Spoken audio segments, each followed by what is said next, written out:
तो बच्चों आप लोगों ने डायमेंशन निकालना सीख लिए हैं, सबको डायमेंशन निकालने आ चुका है। हम लोगों ने बहुत सारे क्वेश्चंस किए थे डायमेंशंस के ऊपर, मोर देन 20-25 क्वेश्चंस हम लोगों ने डायमेंशंस के ऊपर किया है कि how to find the dimension of a physical quantity. ठीक है, अब बच्चों यहाँ पर हम लोग देखेंगे यूजेस, जो हम लोग ने सीखा है डायमेंशन निकालना, डायमेंशन निकालने का क्या यूज़ क्या है। ठीक है, so students there are 3 uses of dimensional analysis. ठीक है, 3 यूजेस है। हम लोग फर्स्ट वाला यूज देखेंगे बच्चों। पहला यूज ये है to check the correctness of any given equation. ठीक है, मान लो कोई इक्वेशन मेरे पास है, कोई फिजिकल कोई इक्वेशन है। ठीक है, वो इक्वेशन सही है या गलत है वो मुझे चेक करना है। सो मैं डायमेंशन की मदद से चेक कर सकता हूँ। ठीक है बच्चों फॉर एग्जाम्पल, अच्छा फर्स्ट यूज क्या है, to check the correctness of equation. कोई इक्वेशन सही है, गलत है, करेक्ट है, इनकरेक्ट है, ये फाइंड करना है। सो मैं यहाँ पर डायमेंशन का यूज़ करने वाला हूँ। ठीक है बच्चों, तो बच्चों this is the first use. तो कैसे करेंगे, लेट्स सी। मान लो मेरे पास एक इक्वेशन है, say equation is v is equals to u plus a t. ठीक है बच्चों, ये इक्वेशन मेरे पास है। अब ये इक्वेशन सही है या गलत है, डायमेंशनली सही है या डायमेंशनली गलत है, ये मुझे चेक करना है। ठीक है, तो कैसे करेंगे बच्चों, ध्यान देना। यहाँ पर जितने भी टर्म्स हैं बच्चों, सारे टर्म्स के अगर डायमेंशन सेम है तो इक्वेशन सही रहेगा। अगर सारे टर्म्स के इक्वेशन अलग, सारे टर्म्स के डायमेंशन अलग है तो इक्वेशन गलत रहेगा। ठीक है बच्चों, जैसे फॉर एन एग्जांपल स्टूडेंट्स मुझे बताना, what is 5 kg plus 3 metre. इसका आंसर क्या आएगा शिवम? 5 किलो प्लस 3 मीटर का आंसर क्या आएगा बेटा?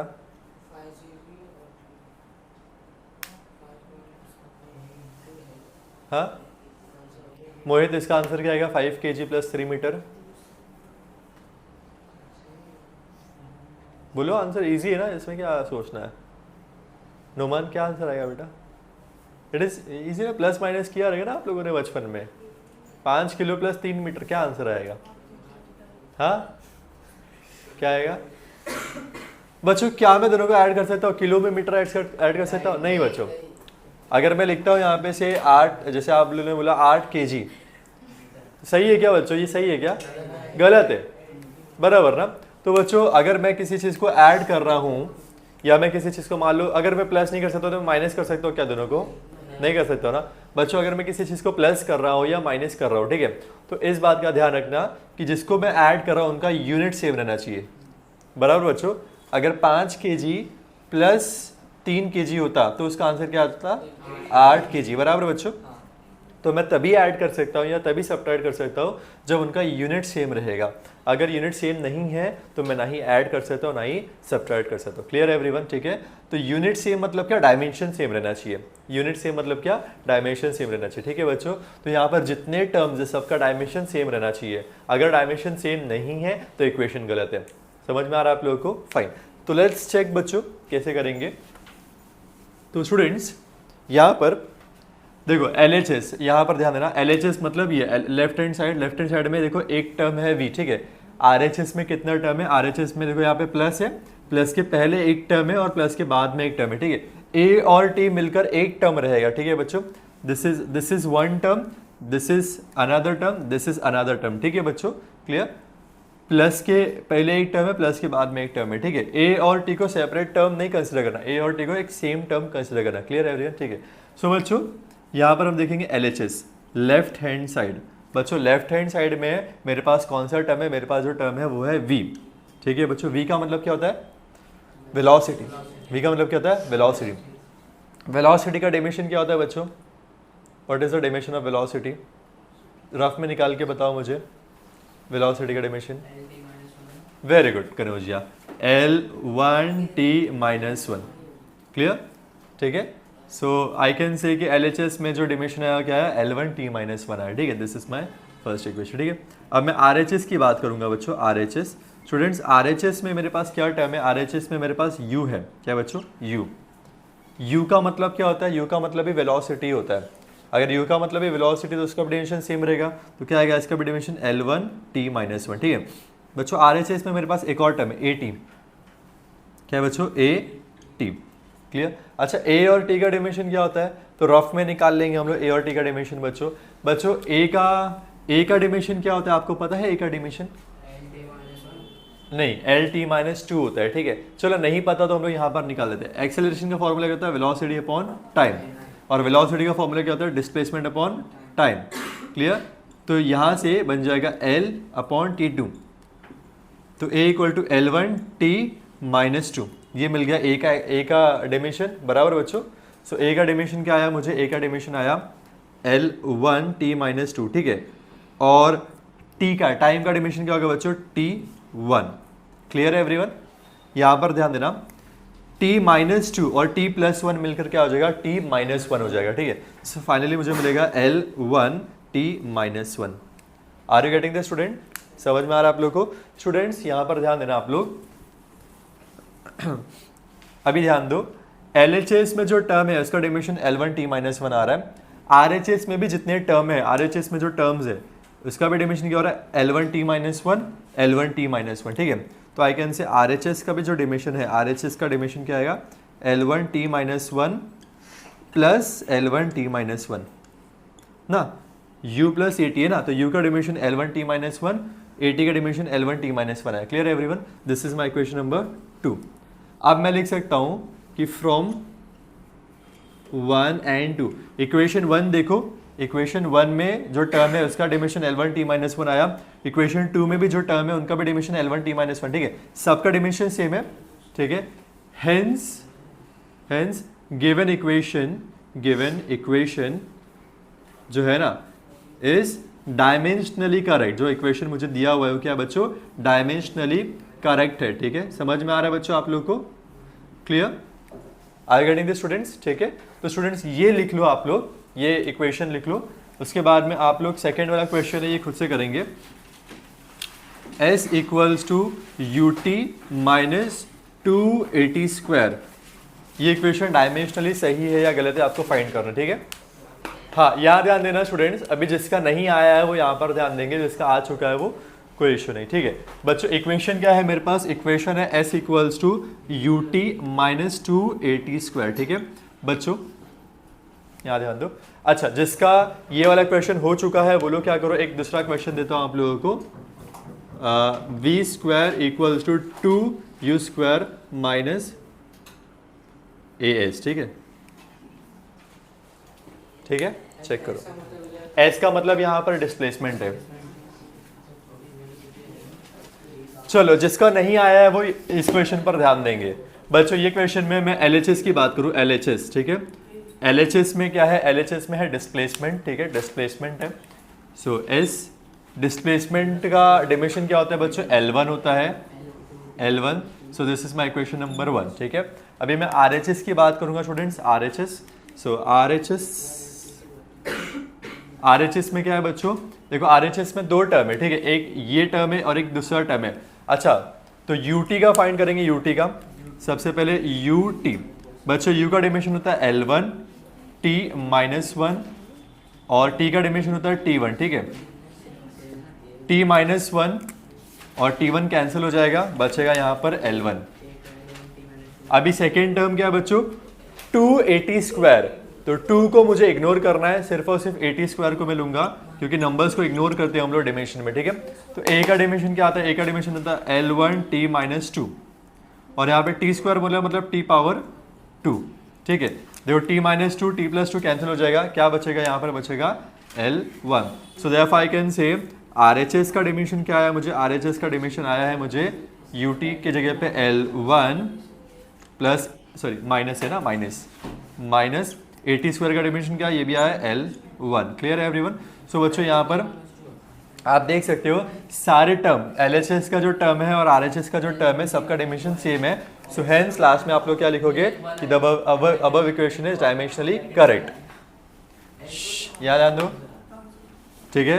सो from 1 and 2 I can say कि above equation is dimensionally correct, dimensionally correct. बच्चों एक चीज का ध्यान देना, आप लोगों ने काइनेमेटिकल इक्वेशंस कहीं ना कहीं पढ़ा होगा, हो सकता है 9th में पढ़ा होगा, 10th में पढ़ा होगा, ठीक है, 11 में भी शायद पढ़ा होगा। बच्चों डायमेंशनली करेक्ट, सॉरी जो काइनेमेटिकल इक्वेशंस होते हैं एक्चुअल इक्वेशन क्या, s equal to u t plus half a t square पढ़ा रहेगा आप लोगों ने, बराबर, s equal to u t plus half a t square, clear है एवरीवन। बट यहाँ पर minus two a t square है, समझ में आ रहा है बच्चों, यहाँ पर होना क्या चाहिए था, प्लस हाफ होना चाहिए था, ठीक है। तो बच्चों ये जो इक्वेशन है ना, ये इक्वेशन एक्चुअली में सही इक्वेशन नहीं है। सही इक्वेशन क्या है, s equal to u t plus half a t square, ठीक है। लेकिन ये इक्वेशन डायमेंशनली सही है, डायमेंशनली ये इक्वेशन सही है। वाकई में इक्वेशन सही है गलत अपने को नहीं पता, लेकिन डायमेंशनली इक्वेशन सही है, ठीक है, क्लियर। ये वाला ट्राई करेंगे, ये वाला आया आंसर आया, सही है या गलत है, सही है बच्चों। कितने लोगों का राइट आया वाला इक्वेशन, सबका ही आ गया, गर्ल्स, कुछ गर्ल्स का नहीं आया, ठीक है। जिसका नहीं आया वो यहाँ पर ध्यान देंगे बच्चों, एलएचएस, एलएचएस, ठीक है। एलएचएस में क्या है, वी स्क्वायर, वी स्क्वायर बच्चों, वी स्क्वायर का डेफिनेशन क्या आएगा, वेलोसिटी का डेफिनेशन क्या होता है, L1 t माइनस 1। जिसको नहीं पता वो लास्ट लेक्चर देख के आना, ठीक है बच्चों। हाँ, वेलोसिटी का डेफिनेशन क्या होता है, L1 t माइनस 1। वेलोसिटी का स्क्वायर है ना, तो क्या आएगा बच्चों, L2 t minus 2, clear. This is my equation number 1। अभी आरएचएस की बात करेंगे बच्चों, आरएचएस, आरएचएस में सबसे पहले मैं लूंगा you square, you square, you का मतलब वेलोसिटी होता है, तो इसका आएगा बच्चों L2t माइनस 2। देन आएंगे ए एस पे, ठीक है बच्चों। एक्सेलरेशन का डिमेंशन होता है L1t माइनस 2 और एस का डिमेंशन होता है L1, ठीक है। तो आएगा बच्चों फाइनली L2t माइनस 2 आएगा, क्लियर एवरीवन, ए एस का, ठीक है। आप देख सकते हैं जितने भी टर्म्स है, ठीक है, चाहे वो वी स्क्वायर पहला टर्म हो, चाहे वो यू स्क्वायर दूसरा टर्म हो, चाहे ये ए एस तीसरा टर्म हो, ठीक है, सारे टर्म का डिमेंशन सेम है, क्लियर है एवरीवन। तो एलएचएस का डिमेंशन और आरएचएस, आरएचएस में भी क्या डिमेंशन आया मुझे, आरएचएस में आया है L2t माइनस 2 और बीच में माइनस का साइन है, माइनस L2t माइनस 2, ठीक है बच्चों। सब सारे डिमेंशन सेम है। This is my equation number 2। तो आई कैन से from equation 1 and 2, I can से from equation 1 and 2 above equation is dimensionally correct, clear everyone, समझ में आप लोगों को। So this is the first use, ठीक है, फर्स्ट यूज हम लोगों ने देखा। फर्स्ट यूज में क्या चेक किया, फर्स्ट यूज में क्या देखा कि कोई इक्वेशन सही है या गलत है, ठीक है। फर्स्ट यूज क्या है बच्चों, to check the correctness of given equation, ठीक है। कोई भी इक्वेशन सही है या गलत है हम लोग फर्स्ट यूज से देखेंगे, ठीक है बच्चों। फर्स्ट यूज सबको समझ में आ गया। अब जाते हैं सेकेंड यूज में, क्लियर। सेकेंड आते हैं सेकेंड यूज पर। Second use is to establish relationship between different physical quantities, ठीक है, या रिलेटेड फिजिकल क्वांटिटीज, ठीक है। अलग अलग फिजिकल क्वांटिटीज मेरे पास है, ठीक है, मान लो डिफरेंट डिफरेंट फिजिकल क्वांटिटीज मेरे पास है, उनके बीच में क्या रिलेशन है, वो रिलेशन मुझे फाइंड करना है, ठीक है बच्चों। चलो एक एग्जाम्पल ले लेते हैं students. Write down a question, एक क्वेश्चन लिखो आप लोग, क्वेश्चन लिखो। The velocity, लिखो the question, the velocity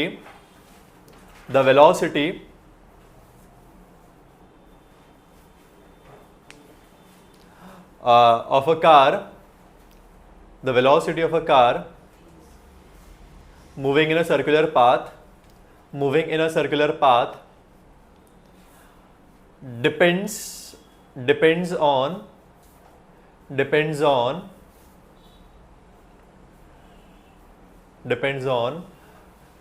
radius, depends on the radius and acceleration due to gravity, depends on radius and acceleration due to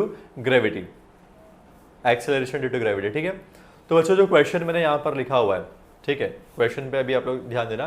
question में बोला क्या गया, क्वेश्चन में ये बोला गया है कि यहाँ पर एक टर्म है वेलोसिटी, ठीक है। वेलोसिटी किस पे डिपेंड कर रहा है, वेलोसिटी को अंडरलाइन कर लो, अंडरलाइन करो वेलोसिटी को, डिपेंड को अंडरलाइन करो, डिपेंड को अंडरलाइन कर देना, ठीक है। वेलोसिटी डिपेंड कर रहा है किस पे डिपेंड कर रहा है बच्चों, रेडियस, रेडियस को अंडरलाइन करो। और किस पे डिपेंड करता है, एक्सेलरेशन ड्यू टू ग्रेविटी, उसको भी अंडरलाइन करो, ठीक है बच्चों। तो वेलोसिटी डिपेंड करता है रेडियस पे, वेलोसिटी डिपेंड करता है एक्सेलरेशन ड्यू टू ग्रेविटी पे, ठीक है, डिपेंड कर रहा है। लेकिन कैसे डिपेंड कर रहा है मुझे नहीं पता, मतलब दो तरीके से डिपेंडेंस हो सकता है। या तो जैसे अगर रेडियस बढ़ रहा है तो वेलोसिटी बढ़ रहा है, हो सकता है कि रेडियस बढ़ रहा है तो वेलोसिटी कम हो रहा है, ऐसा भी तो हो सकता है। अगर एक्सेलरेशन ड्यू टू ग्रेविटी बढ़ रहा है तो हो सकता है वेलोसिटी बढ़ रहा है, बट इसका उल्टा भी तो हो सकता है, जैसे एक्सेलरेशन ड्यू टू ग्रेविटी कम हो रहा है तो वेलोसिटी बढ़ रहा है, अपोजिट भी तो हो सकता है बच्चों, ठीक है। तो वो मुझे नहीं पता, तो वही तो फाइंड करना है यहाँ पर। सेकंड यूज में आपको यही फाइंड करना है कि अगर एक चीज़ बढ़ेगा या दूसरा चीज़ बढ़ेगा या कम होगा तो जो फिजिकल क्वांटिटीज है उस पर क्या असर होने वाला है, ठीक है, उसका क्या होने वाला है, इंक्रीज होगा, डिक्रीज होगा या क्या होने वाला है, वो हमें फाइंड करना है, ठीक है बच्चों। Let's find out. स्टूडेंट्स यहाँ ध्यान देंगे, क्वेश्चन में क्या बोला है कि वेलोसिटी डिपेंड करता है, किस पे डिपेंड करता है, रेडियस पे और एक्सेलरेशन ड्यू टू ग्रेविटी पे। ठीक है बच्चों, कैसे डिपेंड करता है मुझे नहीं पता, तो यहाँ पर हम लोग करेंगे सपोज कि जो वेलोसिटी है वो डिपेंड कर रहा है रेडियस पे और एक्सेलरेशन ड्यू टू ग्रेविटी पे। ठीक है, मैं ये अज्यूम करता हूँ कि जो वेलोसिटी है वो डिपेंड कर रहा है रेडियस पे और एक्सेलरेशन ड्यू टू ग्रेविटी पे डिपेंड कर रहा है। यहाँ पर मैं पावर लूंगा, पावर ए पावर बी। ठीक है, पावर जो है ना, पावर ए और पावर बी, वो मुझे बताएगा रिलेशन क्या है, कैसा रिलेशन है वो मुझे बताएगा। ठीक है, ए और बी का वैल्यू कुछ भी हो सकता है, 1 हो सकता है, 2 हो सकता है, -1 हो सकता है, -2 हो सकता है, इट मे बी एनीथिंग। ठीक है, मुझे ए और बी का वैल्यू फाइंड करना है। ठीक है, ए और बी का वैल्यू क्या है यहाँ पे, ये फाइंड करना। क्लियर है? लेट्स फाइंड आउट स्टूडेंट्स, कैसे फाइंड करेंगे। सबसे पहली चीज, ये प्रोपोर्शनलिटी की साइन अगर आप हटाओगे तो क्या आएगा, इक्वल टू आएगा और कांस्टेंट आएगा। ठीक है, so therefore I can write velocity equals to k is something constant, r power a g power B.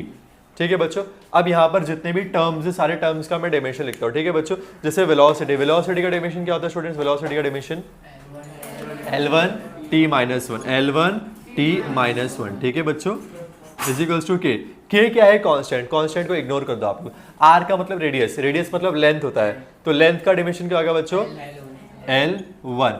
Power कितना है, पावर है a। जी का मतलब होता है एक्सेलरेशन, एक्सेलरेशन का डायमेंशन क्या होता है बच्चों, नहीं आता है तो साइड में रफ में निकाल लो, क्या आएगा, हाँ बराबर L1 t minus 2, this is power b। समझ में आया बच्चों, मैंने क्या किया, मैंने वेलोसिटी का डायमेंशन यहां पर लिखा, k को ऐसे रहने दो, k कांस्टेंट है, k को नहीं भी लिखोगे तो भी चलेगा, इग्नोर कर दो। ठीक है, r का मतलब क्या, रेडियस होता है, रेडियस का डायमेंशन यहां पर लिखा, पावर जो था पावर लिखा, g का मतलब क्या, एक्सेलरेशन होता है, एक्सेलरेशन का डायमेंशन यहां पर लिखा, पावर जो था पावर लिखा। Clear everyone? ठीक है, अब नेक्स्ट स्टेप में क्या करोगे students, therefore L1 t minus 1 is equals to k, जो पावर्स है उसको मल्टीप्लाई कर देंगे तो ये हो जाएगा L पावर a। ठीक है, यहां पर आएगा L power b t minus 2b। Is it clear everyone? समझ में आया मैंने क्या किया, पावर्स को अंदर मल्टीप्लाई कर दिया। So therefore L power 1 t power t minus 1 is equals to k।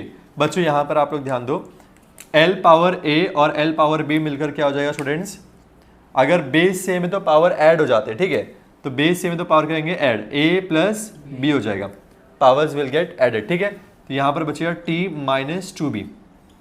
Clear everyone? ठीक है, अब आपको क्या करना है, अब आपको ना दोनों साइड को कंपेयर करना है, कंपेयरिंग बोथ साइड। ठीक है, तो मैं लिखूंगा कंपेयरिंग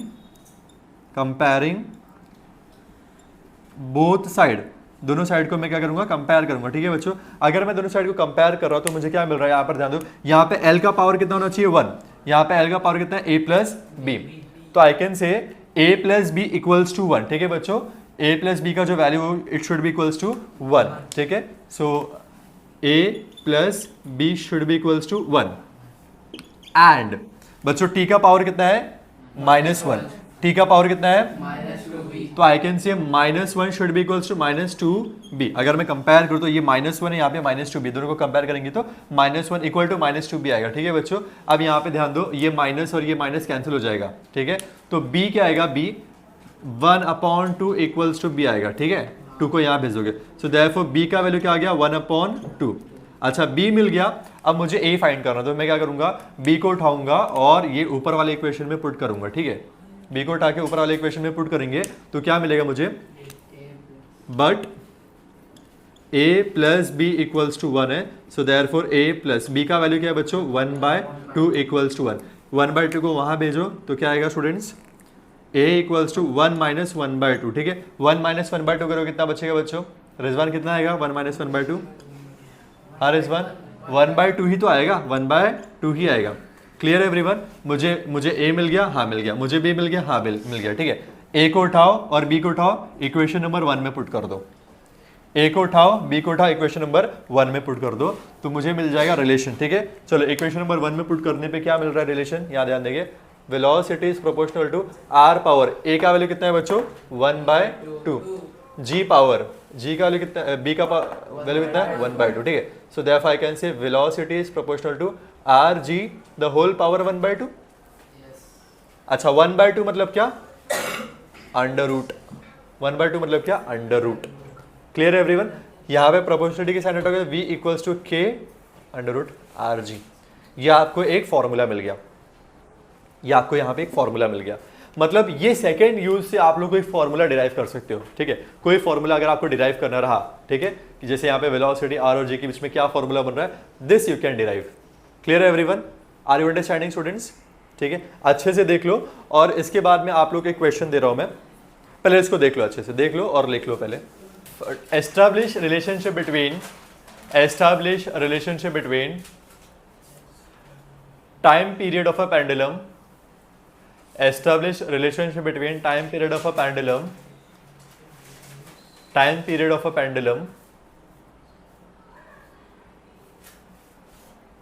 लिखा time period of a pendulum which depends upon length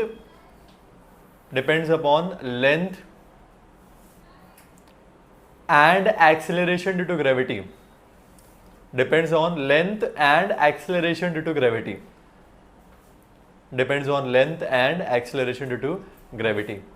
ठीक है, हो गया क्वेश्चन, लिखे हो गया बच्चों? ठीक है, चलो मैं आपको 30 सेकेंड्स का टाइम देता हूँ सॉल्व करने के लिए। 30 सेकेंड्स।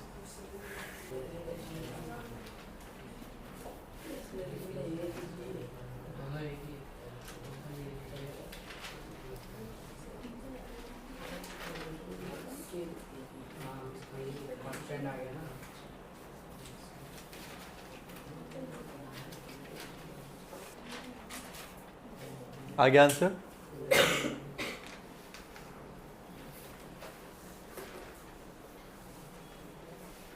यहां पर ध्यान दो, जो नहीं कर पा रहा है वो यहां पर ध्यान देगा, जो कर पा रहे आप लोग खुद से करो। ठीक है बच्चों? स्टूडेंट्स लिसन, सपोज क्वेश्चन में क्या कहा गया है कि यहां पर टाइम पीरियड है, टाइम पीरियड डिपेंड कर रहा है लेंथ पे and acceleration due to gravity पे डिपेंड कर रहा है, यही कहा गया है। सो कनौजिया आराम से बेटा। सो लेंथ पावर a और g पावर b लूंगा मैं, ठीक है। तो students, so therefore I can write time period equals to k constant हो जाएगा, l power a g power b, ठीक है। अब सबके डायमेंशंस लिख दो बच्चों। टाइम का डायमेंशन क्या होता है? t1 होता है, t1 होता है, ठीक है। k तो ऐसे ही रहेगा। लेंथ का डायमेंशन क्या होगा बच्चों? l power 1, the whole power क्या a है, g मतलब एक्सेलरेशन, एक्सेलरेशन का डायमेंशन क्या होता है बच्चों? L1 t minus 2। जिसको नहीं आता है वो साइड में रफ में निकाल के यहाँ पर लिख लेंगे। सो देयरफॉर आई कैन राइट बच्चों। अच्छा, यहाँ पर देखना राइट साइड में ना L के टर्म्स है और लेफ्ट साइड में L के टर्म्स नहीं है। तो L के टर्म नहीं है मतलब L पावर 0 होगा, यहाँ पर L नहीं है मतलब क्या? L का पावर 0 होगा, ठीक है। तो L का पावर 0 आप लिख सकते हो, L0 t1, ठीक है, इक्वल्स टू k। अभी यहाँ पे L पावर a हो जाएगा, ये हो जाएगा L पावर b हो जाएगा, t माइनस 2b हो जाएगा, ठीक है। So therefore I can write L power 0 t power 1 equals to k, it will be L power a plus b, ठीक है, then t power minus 2b। अभी next step क्या बच्चों? कंपेयरिंग पावर्स, ठीक है, दोनों साइड के पावर्स को कंपेयर करेंगे, ठीक है।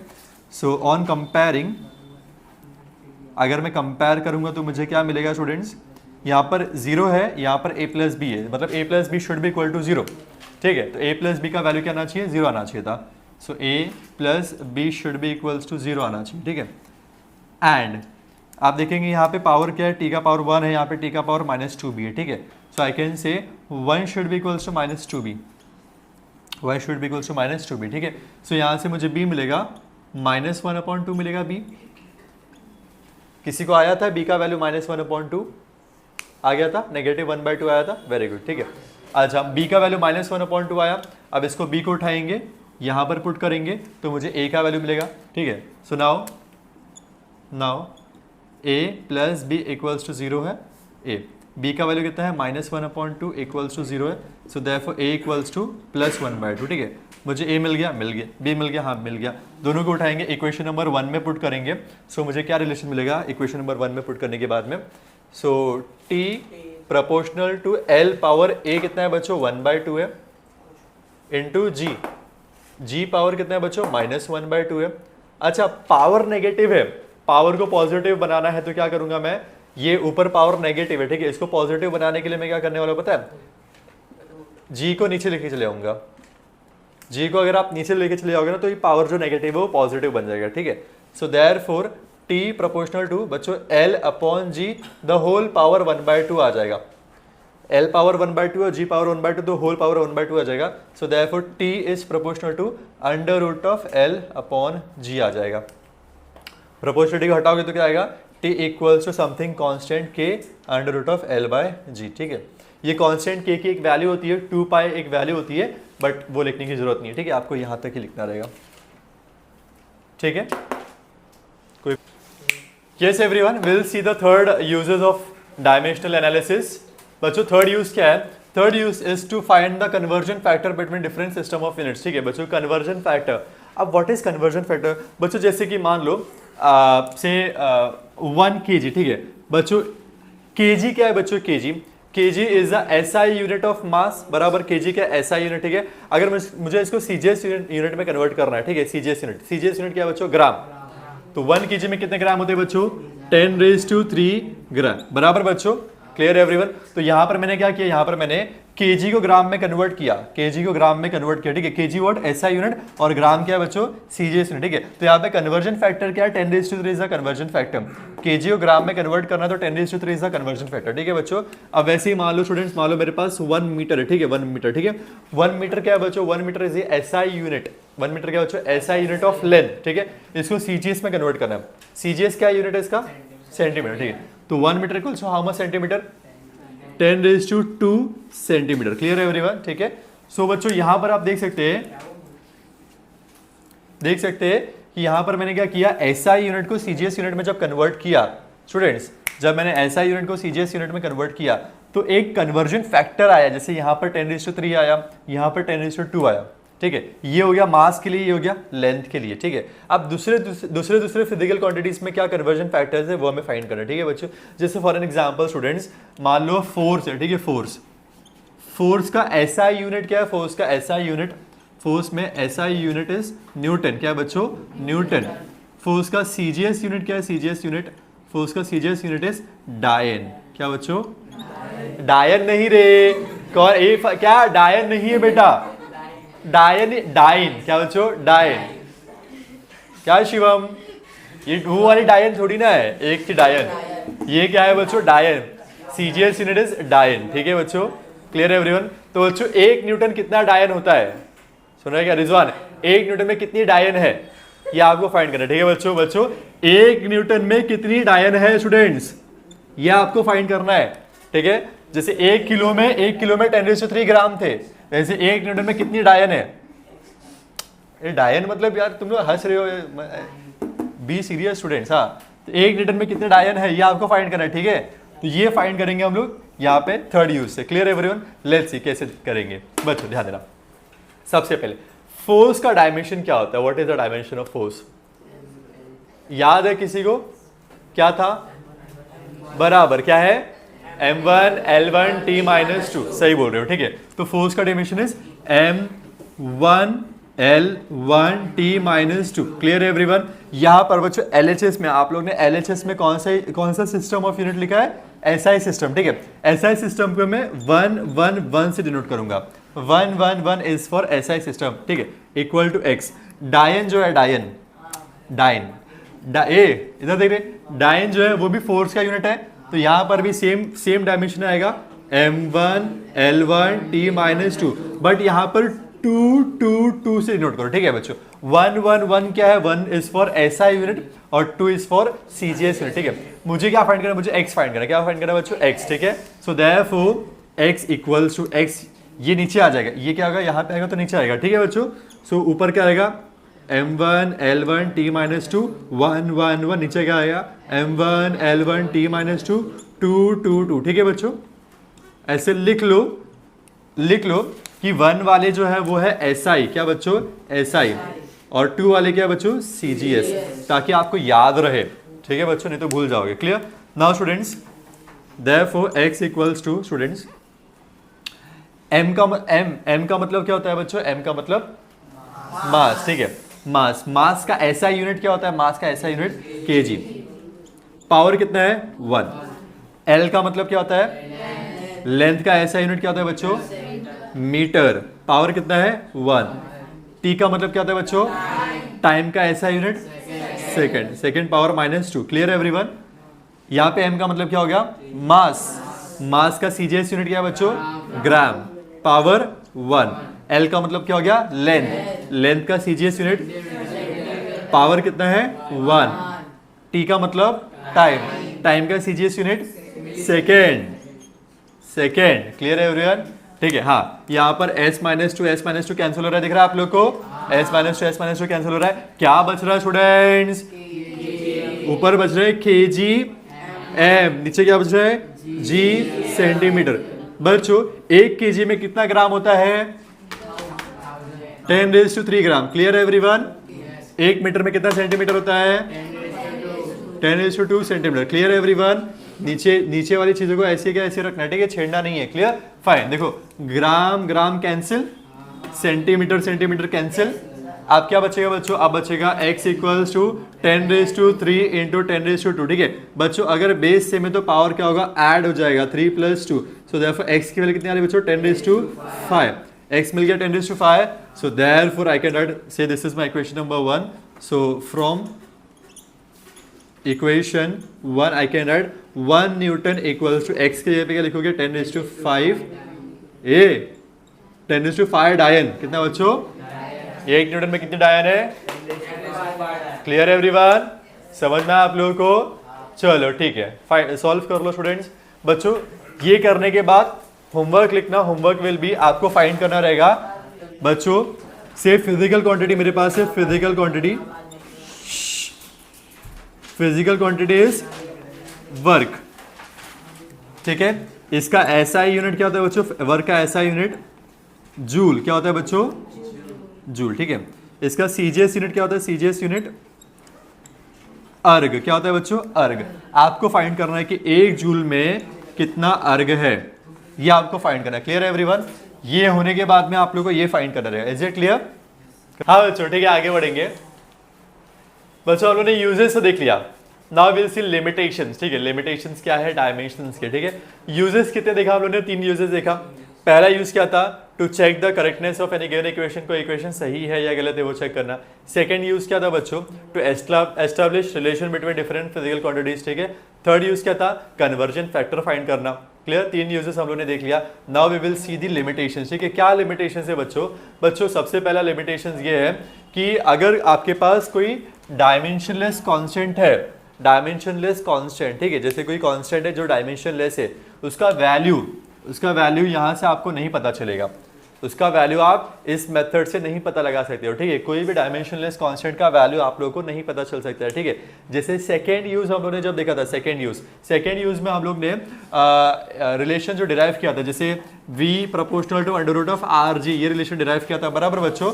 यहाँ पे then v equals to k √r(g), यहाँ पे k का वैल्यू क्या है हम लोग को नहीं पता चल रहा था। ठीक है, तो this is our incomplete solution. ठीक है, देन हम लोग ने डिराइव किया था t equals to k √l/g। ठीक है, यहाँ पर k का वैल्यू क्या है हम लोग को नहीं पता। ठीक है, तो ये जो कॉन्स्टेंट्स है, ये जो डायमेंशनलेस कांस्टेंट है, ये डायमेंशनलेस कांस्टेंट का वैल्यू क्या है अपने को नहीं पता चलेगा।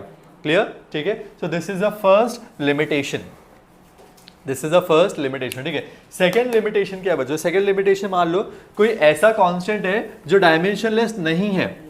कोई ऐसा कांस्टेंट है जो डायमेंशन, बच्चों कांस्टेंट 2 टाइप के होते हैं, एक तो डायमेंशनलेस और दूसरे होते हैं जिनके पास डायमेंशन होता है। ठीक है, अगर कोई ऐसा कांस्टेंट है जिसके पास डायमेंशन है तो वहां पर ये मेथड यूजफुल नहीं है। ठीक है, फॉर एन एग्जांपल, जैसे बच्चों आपने फॉर्मूला पढ़ा होगा, f is proportional to m1 m2 upon r का स्क्वायर। ठीक है, Newton's universal law of gravitation. ठीक है बच्चों, यहाँ पर प्रोपोर्शनलिटी की साइन हटाओगे तो क्या आएगा स्टूडेंट्स?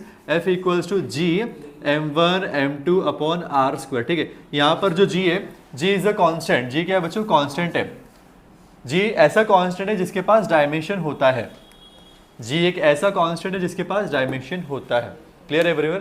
तो यहाँ पर इस फॉर्मूले में ये जो डायमेंशनल एनालिसिस हम लोगों ने किया था वो यूजफुल नहीं है। ठीक है, तो बच्चों अगर मेरे पास डायमेंशन लेस कॉन्स्टेंट है तो उसका वैल्यू फाइंड करना डिफिकल्ट है, और अगर कॉन्स्टेंट ऐसा है जिसके पास डायमेंशन है तो वहां पर ये तरीका यूजफुल नहीं है। ठीक है बच्चों, थर्ड देखेंगे, it is not useful for trigonometric, exponential and logarithmic function. Trigonometric जैसे साइन थीटा कॉस थीटा अगर ये टर्म्स आए तो वहां पर यूजफुल नहीं है। एक्सपोनेंशियल मतलब अगर पावर्स आए, ठीक है, ए रेज़ टू एक्स वगैरह ऐसा पावर्स आए तो वहां पर भी यूजफुल नहीं है। लॉगरिथमिक लॉग अगर कहीं आता है तो वहां पर भी एक तरीका यूजफुल नहीं है, ठीक है। देन वी विल सी बच्चों, not possible to find the more terms if any present, ठीक है। मान लो अगर, चलो बच्चों आएंगे नेक्स्ट टॉपिक पे, that is errors in measurement, ठीक है बच्चों। यहां से हमारा नेक्स्ट टॉपिक स्टार्ट होता है मेजरमेंट्स, ठीक है बच्चों। मेजरमेंट मतलब क्या, कोई चीज को नापना, ठीक है, कोई चीज को नापना। क्लियर है एवरीवन? अगर मैं कोई चीज को नाप रहा हूं मतलब मैं इसको मेजर कर रहा हूं। क्लियर है एवरीवन? ठीक है। तो बच्चों अगर आप किसी चीज को मेजर कर रहे हो, क्लियर, अगर उसका जैसे मेजरमेंट करते टाइम बच्चों, अगर आपको जो उसकी रीडिंग है, जो वैल्यू है, एक्चुअल वैल्यू है, वही वैल्यू आपको दिख रहा है, ठीक है, वही वैल्यू आपको अगर आपको मिल रहा है, ठीक है, तो मैं कहूंगा कि जो आपका मेजरमेंट है वो एक्यूरेट मेजरमेंट है, एकदम 100% एक्यूरेट मेजरमेंट, ठीक है। क्लियर? जो ट्रू वैल्यू है, जो एक्चुअल वैल्यू है, वही वैल्यू अगर आपको मिल रहा है तो आपका मेजरमेंट कैसा है, प्रॉपर है, ठीक है, एकदम एग्जैक्ट वैल्यू है आपको, एक्यूरेट मेजरमेंट, ठीक है बच्चों। लेकिन अगर वैल्यूज अलग आ रहा है, एक्चुअल वैल्यू अलग है और मेजर्ड वैल्यू अलग है, एक्चुअल वैल्यू किसी चीज का अलग है और जब आप नाप रहे हो तो उसका वैल्यू अलग आ रहा है, तो इसका मतलब क्या, मेजरमेंट में कुछ ना कुछ एरर्स आए हैं, ठीक है, मेजरमेंट में कोई ना कोई गड़बड़ी आई है, एरर्स आया। क्लियर है? तो एरर मतलब क्या, एरर मतलब एक्चुअल वैल्यू और मेजर्ड वैल्यू में डिफरेंस आना, दैट इज व्हाट एरर। क्लियर है एवरीवन? ठीक है बच्चों, जैसे एग्जांपल के तौर पे मान लो आप लोग बाहर से कोई सामान वगैरह लेकर आ रहे हो, ठीक है, जैसे एक किलो आलू लेकर आ रहे हो, ठीक है, 1 किलो आलू लेकर आए और घर में आके मेजर किया तो देखा 1 किलो के बदले वो 750 ग्राम ही निकला। 1 किलो के बदले कितना निकला? 750 ग्राम निकला। तो एक्चुअल वैल्यू कितना था? 750 ग्राम। लेकिन जब बाहर मेजर किया था कितना आया था बच्चों? 1 किलो आया था। तो यहाँ पे डिफरेंस आया, तो एरर्स आया बच्चों, ठीक है। तो ट्रू वैल्यू और मेजर्ड वैल्यू में जो डिफरेंस है that is known as error. क्लियर है? इसको बोलेंगे एरर। अब एरर्स कितने टाइप के होते हैं बच्चों? यहाँ पे एरर्स को 2 टाइप में डिवाइड किया गया, सिस्टमैटिक एरर और रैंडम एरर। क्या बच्चों बोलो? सिस्टमैटिक एरर और रैंडम एरर। क्लियर है एवरीवन? बच्चों सिस्टमैटिक एरर के 3 पार्ट है, इंस्ट्रूमेंटल एरर, इनपरफेक्ट टेक्निक और पर्सनल एरर, ठीक है बच्चों, ध्यान देंगे। सिस्टमैटिक एरर में सबसे पहले क्या? इंस्ट्रूमेंटल एरर, ठीक है बच्चों। इंस्ट्रूमेंटल एरर मतलब क्या? आपका इंस्ट्रूमेंट ही खराब था, आपका इंस्ट्रूमेंट में गड़बड़ी है, ठीक है। जो एरर्स आ रहा है क्यों आ रहा है? आपके इंस्ट्रूमेंट में गड़बड़ी है, ठीक है बच्चों। जैसे एग्जांपल के तौर पे अशद आपका वेट कितना है, वजन कितना है आपका? 60, ठीक है, 65 kg, ठीक है। जिसे मान लो अरशद का वजन कितना है बच्चों? 65 kg। क्लियर है एवरीवन? ठीक है। अब ये अरशद क्या किया, अरशद जैसे कहीं बाहर जा रहा है और उसको कहीं वेइंग स्केल मिला, वेइंग स्केल पे ये खड़े होकर अपना वजन नाप रहा है, ठीक है बच्चों। मान लो स्टूडेंट्स वो वेइंग स्केल का जो मेजरमेंट है, वो जो कांटा है वो खराब है, ठीक है स्टूडेंट्स। अगर उस वेइंग स्केल का कांटा खराब है तो इसको एक्चुअल वैल्यू नहीं मिलेगा, इसका एक्चुअल वजन कितना है? 65 kg है, ठीक है। अगर वो वजन कांटा ही खराब रहा, जिसपे वो वजन कर रहा है वो वजन कांटा ही खराब रहा, ठीक है, तो इसको वैल्यू दिख रहा है 70 kg दिख रहा है। अरे बाप रे, 70, 5 किलो कैसे बढ़ गया मेरा वजन? अभी कल ही तो 65 किलो था। बिरयानी थोड़ी ना इतना खा लिया, बिरयानी तो 1 ही किलो खाया, तो 1 किलो बिरयानी खा लिया, जिससे 5 किलो वजन कैसे बढ़ गया? समझ में आ रहा है बच्चों? तो यहाँ पे प्रॉब्लम क्या है? यहाँ पे प्रॉब्लम गड़बड़ी मशीन में, किसमें बच्चों? मशीन में गड़बड़ी है। क्लियर है एवरीवन? ठीक है। तो यहाँ पे पहला चीज है इंस्ट्रूमेंट गलत रहेगा, इंस्ट्रूमेंट गलत रहेगा, ठीक है। जैसे मान लो आप करंट नाप रहे हो तो एमीटर का जो एमीटर है, एमीटर गलत है, ठीक है। पोटेंशियल डिफरेंस नाप रहे हो, वोल्ट मीटर गलत है। प्रेशर नाप रहे हो, बैरोमीटर, इंस्ट्रूमेंट ही गड़बड़ है। आपकी कोई गलती है क्या? कोई गलती है क्या बेटा? इंस्ट्रूमेंट खराब है। क्लियर है everyone? That is instrumental error. बच्चों आगे आएंगे, नेक्स्ट इज इम्परफेक्ट टेक्निक। तरीका गलत है, नापने का तरीका गलत है। अशद का जब गया था वजन करने के लिए, असली वजन कितना इसका? 65 किलो। असली वजन कितना है बच्चों? 65 किलो। लेकिन ये जब वजन करा था तो कितना आ रहा था? 70 किलो ना। आके बोलता है सर मशीन गड़बड़ था। क्या बोलता है? मशीन गड़बड़ था। मैं रात में तो 1 ही किलो बिरयानी खाया था, 1 किलो बिरयानी खाने से 5 किलो वजन कैसे बढ़ता है? मशीन गड़बड़, ठीक है। बाद में मैं गया चेक करने, मशीन तो सही है यार, मशीन में तो गड़बड़ी नहीं है, मशीन तो एकदम सही है, मशीन 4-5 लोगों का रीडिंग भी लिया वो भी सही है। फिर देख रहा हूँ असद जब नापने गया था ना अपना वजन, तो यहाँ पे 2 किलो का आलू और यहाँ पे 2 किलो का कांदा लिया था। 2 किलो आलू और 2 किलो कांदा लिया था एक्स्ट्रा। समझ में आया बच्चों? ठीक है, समझ में आया। फिर यहाँ पे मोबाइल रखा था, आधा किलो का पर्स रखा था। तो समझ में आ रहा है बच्चों? तो यहाँ पे जब ये वजन कर रहा है तो वजन के साथ में 65 किलो इसका, मान लो रात में आधा किलो बिरयानी खाया था वो भी ऐड आएगा, ठीक है। फिर मोबाइल, कांदा, आलू, पर्स, सब कुछ। समझ में आ रहा है बच्चों? तो ये यहाँ पे जो इसका तरीका था मेजर करने का वो गलत था। इसका जो तरीका था मेजर करने का क्या था, गलत था। टेक्निक इज रॉन्ग, ठीक है, रॉन्ग टेक्निक से मेजर कर रहा है। तरीका क्या रहना चाहिए, मोबाइल वोबाइल सब साइड में रख के इसको चप्पल जूते सब निकाल के इसको मेजर करना चाहिए तब ना बस, बराबर बच्चों। लेकिन यहाँ पे तरीका इसका गलत है, इम्परफेक्ट है। नहीं समझ में आया बेटा, तो मशीन खराब था क्या, नहीं, तेरा तरीका ही गलत था, ठीक है, इम्परफेक्ट टेक्निक। बच्चों next is personal error, personal error, ठीक है। अब पर्सनल एरर मतलब क्या बच्चों, जैसे ध्यान देना, अब अर्षद आया लैब में, आया फिजिक्स के लैब में आया, ठीक है, और मैंने बोला कि बेटा यहाँ पे देखा ये पेंडुलम है, ठीक है, ये दिख रहा है पेंडुलम, दिख रहा है आपको पेंडुलम, ठीक है बेटा अर्षद ये पेंडुलम है, pendulum this is 1 oscillation, this is 2 oscillation, this is 3 oscillation, ठीक है बेटा ये पेंडुलम कितना ऑसिलेशन कर रहा है तेरे को गिनना है, ठीक है, मैं थोड़ा बाहर से एक लेक्चर लेके आता हूँ, तू खाली ऑसिलेशन गिनना, ठीक है। अर्षद गिन रहा है 1 2 3 4, सो गया, सो गया, ठीक है, सो गया। बाद में फोन आता है इसकी, मेरा का फोन आता है, कहाँ हो अर्षद, कहाँ हो, आते समय दूध लेकर आना, ठीक है, बात कर, अच्छे से बात कर, ठीक है, बात कर रहा है एकदम मस्त बात करते आ रहा है, ठीक है। कुछ टाइम, अरे यार यहाँ तो पेंडुलम गिनना था, अरे शिट पेंडुलम, सर आएंगे पूछेंगे क्या बोलूंगा रीडिंग, एक काम करता हूँ खुद से रीडिंग बता देता हूँ, ठीक है, फिर मैं कुछ टाइम के बाद आता हूँ, बेटा अर्षद कितना रीडिंग हुआ, सर मेरे ख्याल से 255 रीडिंग आया, 255 रीडिंग आया था इसका, ठीक है, उन्होंने ठीक है अच्छा 255 आया, लिख ले। तो बच्चों एग्जैक्ट रीडिंग इसने बताया क्या, नहीं, यहाँ पे एग्जैक्ट रीडिंग हो सकती है कुछ और रहेगी, बट इसने जो रीडिंग बताया गलत रीडिंग बताया ना, तो यहाँ पे क्या आया, पर्सनल है, क्या बच्चों, पर्सनल एरर, इसकी वजह से ही गलत आया, समझ में आ रहा है बच्चों। तो 3 तरीके सिस्टमैटिक एरर में 3 एरर्स हो सकते हैं। पहला मशीन खराब है, क्या बच्चों, मशीन खराब है, इंस्ट्रूमेंटल एरर, क्लियर है एवरीवन। नापने का तरीका गलत है, टेक्निक गलत, नापने का तरीका गलत है, इम्परफेक्ट है, ठीक है बच्चों। थर्ड क्या बच्चों, नापने वाला ही गलत है, नापने वाला ही गलत है बच्चों, नापने वाले को ही नहीं आता है, नापने वाले को ही नहीं पता कैसे नापा जाता है, ठीक है, क्लियर। या बीच में सो गया, ठीक है, या बतियाने लग गया, का हो कैसन बाटू, ठीक है, clear, that is the thing. तो बच्चों these are systematic error, clear everyone. बच्चों इसके बाद में will see random error. Random error मतलब क्या, इसकी कोई गलती नहीं है, अर्षद की कोई गलती नहीं है, इंस्ट्रूमेंट भी सही है, नया इंस्ट्रूमेंट आया है, ठीक है, अभी बिहार से नया इंस्ट्रूमेंट लेकर आए हम लोग, ठीक है, सब कुछ सही है, टेक्निक एकदम सही टेक्निक, ठीक है, प्रॉपर प्रोसीजर फॉलो कर रहा है, ठीक है। नेक्स्ट पर्सनल, एकदम जागरूक है, एकदम जाओ, जैसी नींद आएगा कॉफी पी लेगा, मोबाइल कुछ नहीं, मेरा से बतियाना नहीं है, ठीक है बच्चों, सब साइड में, ठीक है, चाय वाय एकदम मस्त पी रहा। अब बच्चों नेक्स्ट स्टूडेंट्स, सब कुछ सही है, ये पेंडुलम को काउंट करें 1 2, एकदम फोकस, ठीक है, एकदम फोकस है, ये पेंडुलम का ऑसिलेशन काउंट करें, ठीक है। आंधी तूफान आ गया, पूरा का पूरा पेंडुलम ही उड़ा ले गया, पूरा का पूरा पेंडुलम ही उड़ गया। अब क्या किया जाए, अब क्या किया जाए, इस पे आपका कंट्रोल है, आप आंधी तूफान को रोक सकते हो, हाँ रोक सकते हो, बोलोगे सर खिड़की बंद कर दो, खिड़की बंद कर दो, खिड़की बंद कर दो, ठीक है, खिड़की बंद कर दिया, पूरा पूरा छत ही उड़ा ले गया, आप खुद उड़ गए,